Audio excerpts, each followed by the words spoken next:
Assalamu alaikum guys. I hope everyone will be fine.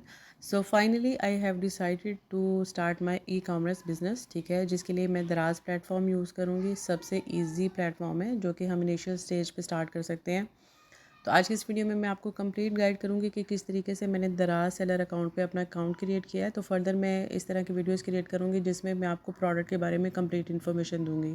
तो आपने सबसे पहले गूगल क्रोम में लिखना है दराज सेलर अकाउंट। तो इस तरीके से आपके सामने पहले वाली साइट आ रही है, आपने इसको ओपन करना है। ओपन करने के बाद अब यहाँ पे आपका यूज़र नेम और पासवर्ड मेरे से इसलिए मांग रहा है क्योंकि मैं पहले यहाँ से शॉपिंग वगैरह करती रहती हूँ, तो मैंने अपना प्रॉपर जो है वो यूज़र नेम और पासवर्ड यहाँ पे डाला था। अब आप क्योंकि न्यू होंगे तो आपने प्रॉपर अपने फ़ोन की वेरिफिकेशन देनी है और आपकी ईमेल पे वेरिफिकेशन जाएगी। ये फ़ोन नंबर ऐसा देना है जो आपके अपने नाम पे हो और ये प्रॉपर आपके पास रनिंग में हो। ठीक है, आपने कोई भी ऐसा फेक वगैरह वाला फ़ोन नंबर नहीं डालना है। तो जब भी आप यहाँ पे फ़ोन नंबर डालेंगे तो आपको प्रॉपर एक ओटीपी आएगा व्हाट्सएप पे, तो वो आपने यहाँ पे इनपुट करना है, वेरिफिकेशन देनी है। उसके बाद आपका प्रॉपर ये वेरीफाई हो जाएगा।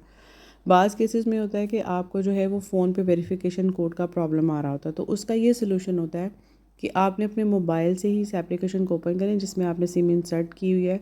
तो जैसे ही वेरिफिकेशन वगैरह हो जाएंगी, फ़र्दर आप कंप्लीट जो है वो डिटेल आप अपने लैपटॉप या कंप्यूटर में भी दे सकते हैं। ठीक है, क्योंकि मैं पहले इस कोड वगैरह को जो है मुझे एग्जैक्टली याद नहीं है, तो मैं प्रॉपर दोबारा से वेरिफिकेशन करूँगी। मैं यहाँ पे अपना मोबाइल नंबर डालूँगी और सेंड ओटीपी वाया व्हाट्सएप से इसकी वेरिफिकेशन कंप्लीट कर लेती हूँ।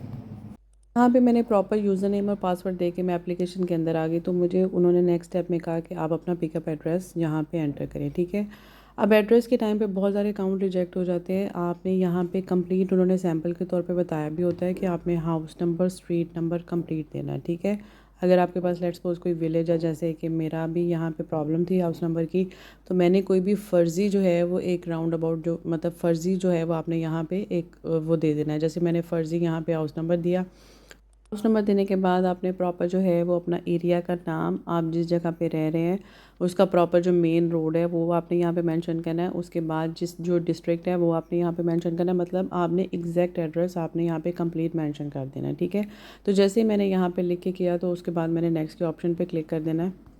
फिर इसकी वेरिफिकेशन के बाद आपके पास जो थर्ड नंबर में रह जाती है वो आपकी प्रॉपर जो है वो इंडिविजुअल सेलर अकाउंट की प्रॉपर डिटेल, जिसमें आपका आईडी कार्ड है और आपके बैंक अकाउंट की डिटेल है। अब आईडी कार्ड और बैंक अकाउंट की डिटेल आपने बिल्कुल एग्जैक्ट देनी है।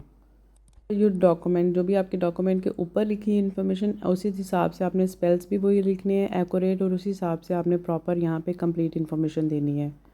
ये ऑप्शन पे क्लिक करेंगे और इस तरीके से नेक्स्ट हमारे पास ये वाला इंटरफेस आपके पास हम ओपन हो जाएगा। ठीक है, अब यहाँ पे आपका बिज़नेस एड्रेस मांग रहा है। तो मैं तो अभी बहुत ही इनिशियल लेवल से स्टार्ट करूँगी, इसलिए मेरा बिज़नेस एड्रेस मैं अपने घर से ही सेटअप को प्रॉपर जो है वो रेड करूँगी। ठीक है, तो मैंने जो है वो business address as per my home address वो आपने कंप्लीट यहाँ पे इन्फॉर्मेशन लिख देनी है। यहाँ पे भी आपने proper house number, street number वो आपसे प्रॉपर रिक्वायर करेगा। आपका मेन का कौन सा, लाहौर डिस्ट्रिक्ट में आपकी मेन मतलब कौन सी यहाँ पे ब्रांच लग रही है, तो उस हिसाब से आपने यहाँ पे कंप्लीट एड्रेस यहाँ पे इनपुट कर देना है।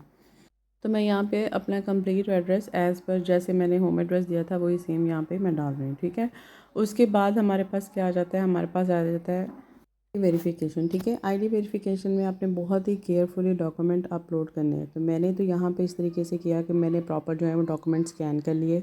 मैंने मोबाइल में एक एप्लीकेशन है कैम स्कैनर, उसको डाउनलोड किया, उससे प्रॉपर जो है वो पीडीएफ में कन्वर्ट किए डॉक्यूमेंट्स और इस तरीके से मैंने अपने पास सेव कर लिए। ठीक है, तो इस तरीके से आपने पीडीएफ में कन्वर्ट करके यहाँ पे आपने प्रॉपर अपलोड कर देना है। यहाँ पे सीएनएसी का फ्रंट और बैक जितने आपके डॉक्यूमेंट विजिबल होंगे, क्लियर होंगे, आपके अकाउंट के रिजेक्शन कम होंगे।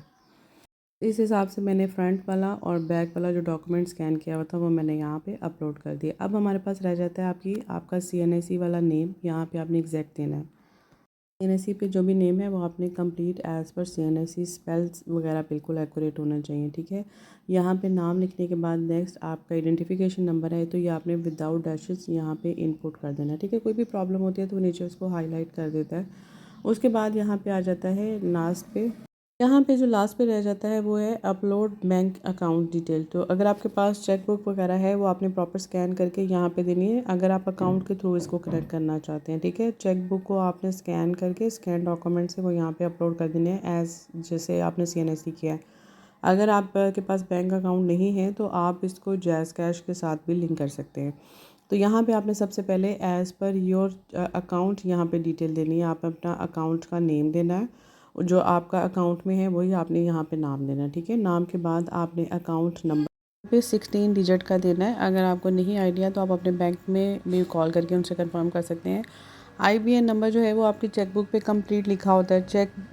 चेकबुक देखेंगे, उसके नीचे पेज के नीचे सबसे कंप्लीट IBN नंबर लिखा होता है। या अगर आप बैंक स्टेटमेंट निकलवाते हैं तो उसके भी फर्स्ट पेज पे लिखा होता है। या इसके बारे में भी आप अपनी हेल्पलाइन पे कॉल करके कंफर्म कर सकते हैं, ठीक है। IBN नंबर ये कंप्लीट होता है with alphabetic with numeric digit, तो इसमें सारी कंप्लीट आपने इन्फॉर्मेशन यहाँ पे डाली होती है। लास्ट पे जो चीज़ें रह जाती हैं वो बैंक आपका कौन सा है। बैंक आपका जो सा भी होगा स्टैंडर्ड चार्टर्ड, वो आप ड्रैग करके नीचे से उस ऑप्शन को सिलेक्ट करेंगे। उसके बाद ब्रांच कोड, अगर आपको अपनी ब्रांच कोड के बारे में नहीं पता तो आप क्रोम में सिंपल सा लिख सकते हैं कि Sialkot standard chartered bank code. तो आपको नीचे जो है वो क्रोम में सारी इन्फॉर्मेशन आ जाएगी कि इस बैंक की ये वाली ब्रांच का ये वाला कोड है, ठीक है। आप वो क्रोम में भी सर्च कर सकते हैं, गूगल क्रोम में। और उसके बाद सबसे लास्ट पे जो है वो बैंक ब्रांच आ जाएगी। आप यहाँ पे ब्रांच डालेंगे और सबमिट कर देंगे, ठीक है। तो उसके बाद आपके सामने एक पॉपअप आ जाएगा कि 1 से 3 वर्किंग डेज़ के अंदर अंदर आपका अकाउंट जो है वो अंडर रिव्यूइंग में चले जाएगा। इस दौरान अगर कोई प्रॉब्लम नहीं आई आपके डॉक्यूमेंटेशन में तो डेफ़िनेटली आपका अकाउंट अप्रूव हो जाएगा। उसके बाद सबसे लास्ट पे रह जाता है प्रोडक्ट अपलोडिंग, ठीक है। जैसे ही आपका अकाउंट अप्रूव होता है तो उसके बाद आपने प्रोडक्ट अपलोड करनी होती है, तो वो भी फर्दर मैं आपको स्टेप बाय स्टेप गाइड करती रहूँगी।